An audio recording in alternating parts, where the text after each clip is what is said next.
Everybody sound the alarms. I think I've just found a game that's as cool as Toree 3D. This pink and yellow platformer cued to anyone who likes fun things that Marcus Ciactro Horn had a future in game development. Your best course of action from here on is to pause the video, close it, and go play Toree Saturn. It's $5. It's cheaper than your coffee. Toree's boost makes Mario's long jump jealous. You can boost on a snake. You can boost in a Tony Hawk inspired level. It's got this Dreamcast looking menu with secret mini games on it, and it's got one hell of a last level. The final level music has vocals from the lead singer of Crush 40.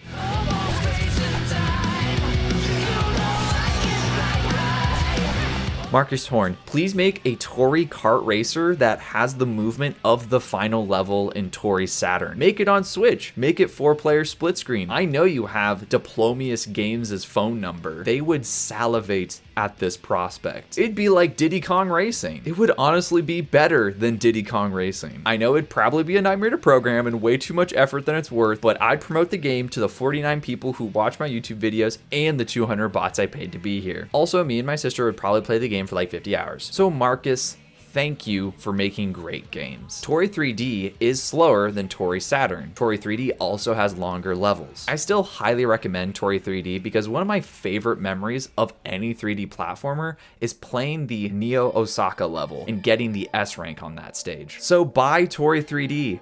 It's $1. The game has 2 full soundtracks. The game's original soundtrack is this weird amalgamation of ambient, royalty-free music. But some point after the game's original release, Ciactro reached out to Kamikaze Bitch, love the name, and had them redo the whole soundtrack. That being said, the Neo Osaka level's original track, the one with the weird ambient royalty-free music, scratches my brain something fierce. So if you're gonna play through the game, play through it once with the Kamikaze Bitch soundtrack, and then play through it again with just the weird royalty-free tracks. Between Toree 3D and Toree Saturn, it is easy to see how much this game developer has grown. So within that giant catalog of Ciactro games between Toree 3D and Toree Saturn, which one is my favorite? My favorite has not been released yet. What I mean to say is that I believe in the longevity of this game dev. The best Ciactro game may not be the next release, it may not be a Toree game,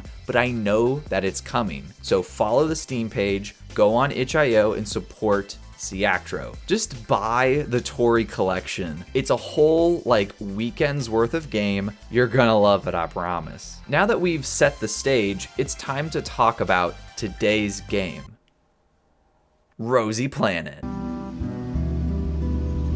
When I first played this game on stream, I could tell that my chat was not convinced. So today I shall convince. Firstly, I declare an edict of the utmost importance. You must play this game's demo. Rosie Planet has 1 review on Steam, and it's only ever been streamed on Twitch twice, once by me and once by my friend Janice. Follow Janice from HR on Twitch. They have immaculate taste. Remember when it was light out? I remember when it was light out. At this point in the video, close the video out. Go to the pinned comment. It will have the Rosie Planet Steam page. Like I said, play the demo. My gameplay will not do it justice at all. The demo is fantastic. You can play one of the hardest levels in the game straight away. I love it. Hang out with the game's joyful movement. It has a really good jump. That's like one of the hardest things to get right in 3D platformers. Kick it with Rosie's godlike strength.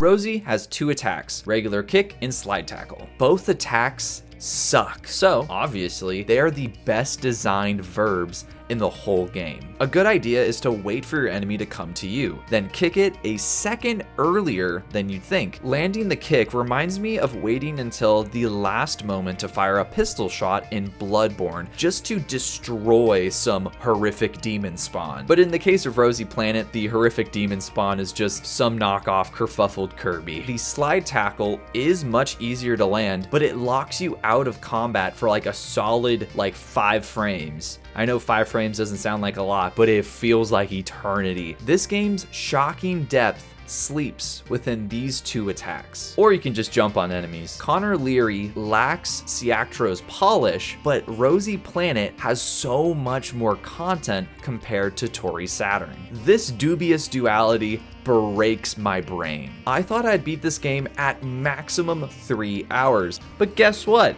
It's a 12-hour game. Concentrating your efforts as a game developer to make 1 or 2 hours of a really well-designed game is usually the play. I love Ciactro because I know as a Ciactro game release looms close that when I play it, I'll be able to beat it in under 2 hours and it will have precisely 0 dull moments. But Connor Leary went EA Sports.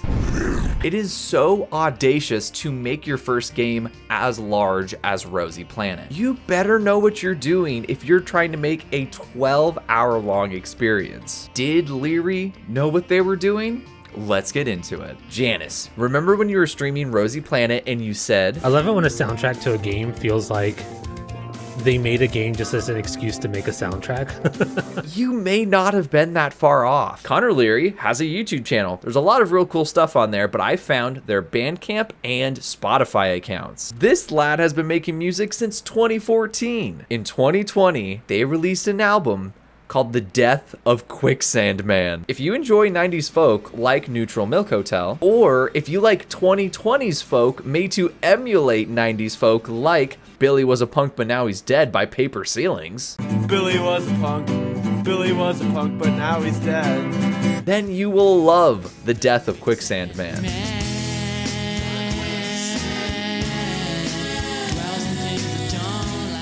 The first song on the album, aptly titled The Death of Quicksand Man Part 1, is the exact kind of song that I would recommend to my best friend, Liam. It's a great tune. Connor Leary, for the love of all that is music, and I know you love music, put Rosie Planet's soundtrack on YouTube, friendo. The soundtrack is delightful in every musically conceivable way to my taste. I don't think it's too much of a stretch to say that Leary has not been working on their musical career at all because they have been making Rosie Planet. Leary has been cataloging Rosie Planet's development ever since 2021. That means that the game has been in development for at least 5 years. And honestly, we should not be surprised by that. Video games require an insane amount of work, especially for a game that is 12 hours long. And before that, there was another Rosie game released in 2019. It was called Rosie Quest. It was a 2D platformer, and it had this look to it that was a little bit like old Flash games I really like to play. I'm gonna have to track that game down and figure out how I can play it. That was the blueprint for Rosie Planet. Rosie Planet is 10 parts platformer, 5 parts collectathon, and 1 part genre blender. You jump a lot, you die a lot, you drive a car occasionally, you throw snowballs like in South Park 64 twice, you jump rope once, you do a cowboy cinematic quick draw minigame once. What breaks my mind is that Connor Leary gets better as the game goes on. I mean, obviously you're gonna get better if you're making such a long game, but you get to see this metamorphosis of this game developer, learning about game design, learning about how to program games better, like figure out these little intricacies that normally game developers will learn over a longer period of time of making smaller games. Rosie Planet's one auto-scrolling level is its most ambitious, and I honestly like it, but I still think it requires some revision. Timing is critical. Anytime you're standing around not doing anything, waiting for the camera to swing into view, you have made a mistake. The camera is just a little bit too far away and it's at too shallow of an angle. The way that Super Mario 3D World gets away with having a wide camera is by making the angle deep. If you think of this table as a platform of interest, the shallower the angle, the more detail we lose. So if the angle is shallow, we have to zoom in. If we want a wider view, we have to make the angle deep, and that way we can still retain that detail. The camera doesn't make or break this auto-scrolling level. The more pertinent issue is timing. For example, we start the level by a nice cinematic view of where the end of the level is going to happen. I like this idea a lot, but we sit on this intro screen for just a beat too long. I'd like to give this level a shot with the camera moving just a hair faster, just to see how it feels. A better solution, I think, instead of reworking the whole camera, is to make there something to do on this platform. Put one of those exclamation marks, make some stars on the top. If you have a long moment where you're standing around, you may need some redesigning. In one of the first levels, you are immediately greeted with a brick wall. That's hilarious, but it also cues me in for a potential area of improvement. The reason why Neo Osaka in Toree 3D is so great is because there is a predetermined path to victory. In order to get that fabled S rank, you have to grind the level until you find that path of least resistance. An optimal path should limit moments of waiting. The most fun path to victory should be just hard enough to require intentionality, but it should never require pixel perfect precision. Some of those moving platforms should be easy to land on, and others should require speed and grace to land on them. Starting development on level design should be done with an optimal path in mind. That path doesn't have to be a necessity for a player to follow,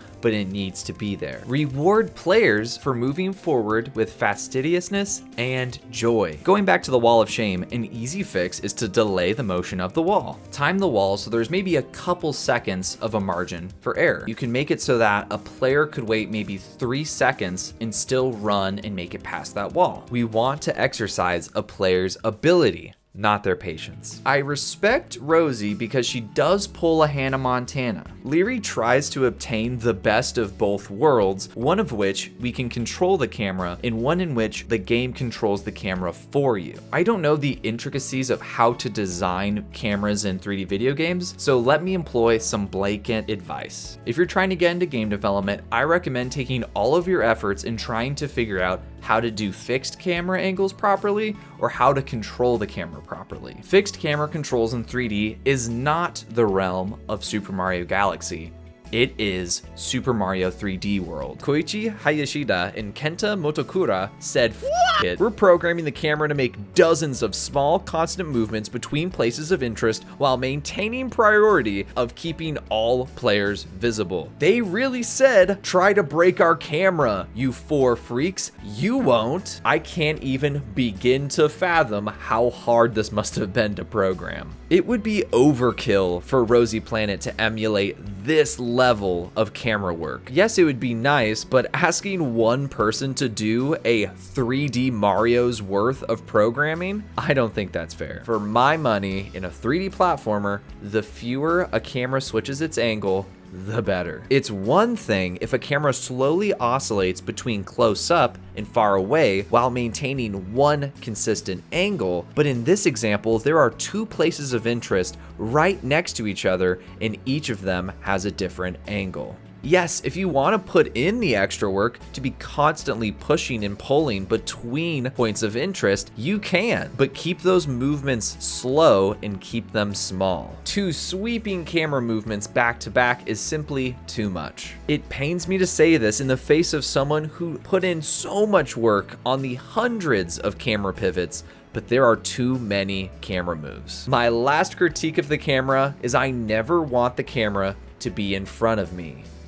Wait, Rosie Planet never gets to being like Crash Bandicoot in this regard, but it gets a little bit too close for my taste. This laser level is an example. A mechanic that I believe all platformers need is coyote time. Coyote time starts when you run off of a platform and how many frames you retain your ability to jump even though you are no longer on that platform. Connor Leary, I know you've played Celeste. Not only have you made a giant hotel level on a snowy mountain, but you've also said trans rights. Hell yeah. In Toree 3D, understanding how coyote time works is an absolute necessity if you want those S ranks. Proper implementation of coyote time eliminates those moments when you're running off of a cliff and you swear that you hit jump just in time, but you end up just running off like an idiot. If this game had coyote time. At the end of the day, this developer may not make another game or may not have the intentions of doing so. Nonetheless, I shall be waiting for Connor Leary to make another game because I know it's gonna rock. I mean, I doubt that we'd even see more updates to Rosie Planet unless you play the game. Support the dev, inspire them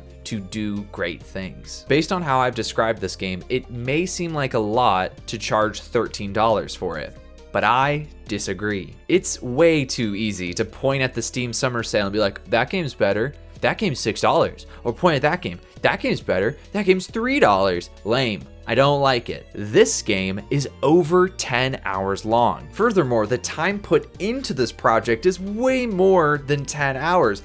Triple, quadruple, many more hours of learning the software, learning how to program, learning how to make levels. It's crazy how much effort goes into making games. I mean, you guys probably all know this, probably preaching to the choir, but I gotta say it. Toree 3D, more like Toree $30 value. Rosie Planet, more like buy the game. Any, and I mean any solo game developer should be paid $30 to work on their games. $30 an hour, obviously. How did I say $30? How ridiculous is that? I'm lucky that any amount of people engage with the stuff that I make. I had a real life human gift me Mina the Hollower just because I made a stream where I was reciting the Emperor's New Groove from memory. And then the camera pans over and then it zooms in on this creature we've never seen before and he goes, "Ah!" And he goes, "Meep, meep, meep, meep." It genuinely makes me sad that a 10+ hour experience has one confirmed Steam review. One confirmed person who paid for this game.